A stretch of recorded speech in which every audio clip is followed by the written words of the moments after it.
yung presyo ho ng diesel, posible palang umabot sa 134.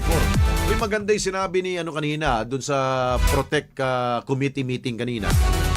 Si Senador Rodante Marcoleta.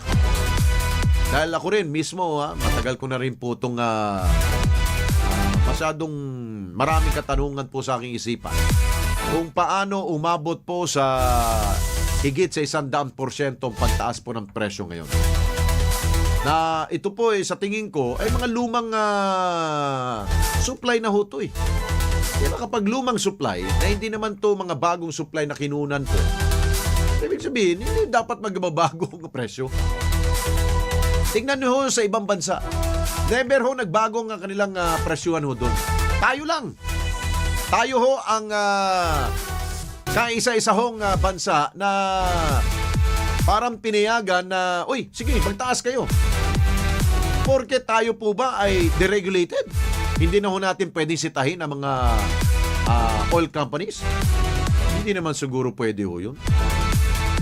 Dahil nga, sabi nga ho ni Senador Marcoleta, ang 100% pagtaas, parang malabo po yun. Kaya siya nga, nag-research nga daw siya eh. Tinignan niya ho sa Malaysia, may Petronas. Sa Singapore, merong Rotterdams ba yun? Na oil na imbakan. Doon pa lamang daw kanyang kinumpute. Hindi naman ganun taas daw ang dapat ang aumento ho sa presyo ho ng diesel at gasolina dito sa ating bansa. Biglang na ho tayo nagulat, no? Lahat tayo nagulat. Pero yung diesel umabot na ho ng 134 per liter. Paano nangyari ho yun? Tatanungin mo sa Department of Energy, ang sasabihin sa'yo, dahil po yan, tayo po ay deregulated. Hindi yun ang dahilan.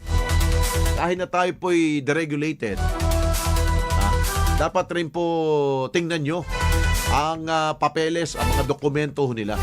Kailan nila na bili ho yan? Kailan ho yan dumating? Kung matagal na hong stock ho yan, dapat kung anong presyo ng binili nila, yun lang yun. Problema, sumasabay tayo eh. Wala pa naman dumarating na bagong supply eh. Dapat, kung may bagong supply, doon pa lang ho tayo magtataas. Di ba? Hindi yung kung magkano yung mura pa lamang yung kinuha, doon na ho kayo magpapato na mas malaking presyo. Huwag naman.